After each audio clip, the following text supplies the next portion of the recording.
मुख्यमंत्री हैं वो कहते हैं कि उन्हें सेंटर से सहयोग नहीं मिलता। दक्षिण के भी कुछ मुख्यमंत्री हैं।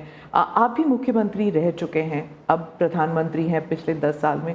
क्या कोऑपरेटिव फेडरलिज्म को लेकर आपके विचार बदल गए हैं जब आप मुख्यमंत्री थे और जब अभी आप प्रधानमंत्री हैं?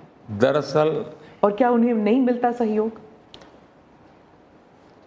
दुर्भाग्य हुआ है कि जो रीजनल एस्पिरेशंस होते हैं उसको सबसे ज़्यादा तवज्जो देनी चाहिए। ये मेरी पार्टी की फिलॉसफी है। अगर आप रीजनल एस्पिरेशंस जो हैं उसको नकार करके विकसित भारत का सपना पूरा नहीं कर सकते। दूसरा, मैं गुजरात में लंबे समय तक मुख्यमंत्री रह के आया हूँ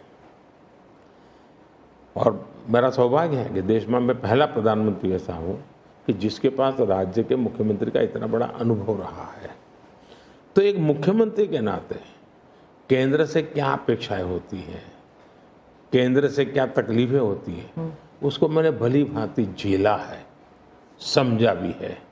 और इसलिए मैं कतई नहीं चाहूँगा कि मेरे देश का कोई राज्य, उसका उमंग उत्साह हो विकास का, उस पर कोई रुकावट पैदा हो। अगर रुकावट हटा सकता हूं और उसमें मैं उनकी मदद कर सकता हूं, वो भी मैं करने के लिए जाऊँ, क्योंकि मुझे देश बनाना है।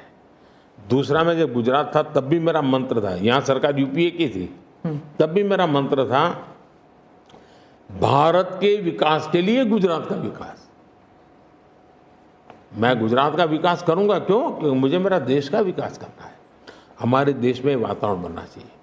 और हमने एस्पिरेशनल डिस्ट्रिक्ट की कल्पना की। हर राज्य में हमने कहा कि ये राज्य के पैरामीटर के बराबर है। भारत सरकार ने योजना बनाई, उसकी मदद की। सभी राज्य आज हमारे एस्पिरेशनल डिस्ट्रिक्ट में और एस्पिरेशनल ब्लॉक में मिल करके हम काम कर रहे हैं और बहुत अच्छे परिणाम नजर आ रहे हैं। अब आप कोरोना देखिए, मैंने इतनी बार चीफ मिनिस्टर से मीटिंग की, शायद 20-25 बार, और हर चीज में सब मिल करके निर्णय करते थे। तो हम साथ मिलकर के चले तो हम कोरोना के जंग को जीतने में सफल हुए। और मैं पब्लिकली कहता हूं कि कोरोना की लड़ाई में भारत की सफलता का मैं सभी राज्यों का भी उतना ही योगदान है, मैं रिकॉग्नाइज करता हूं।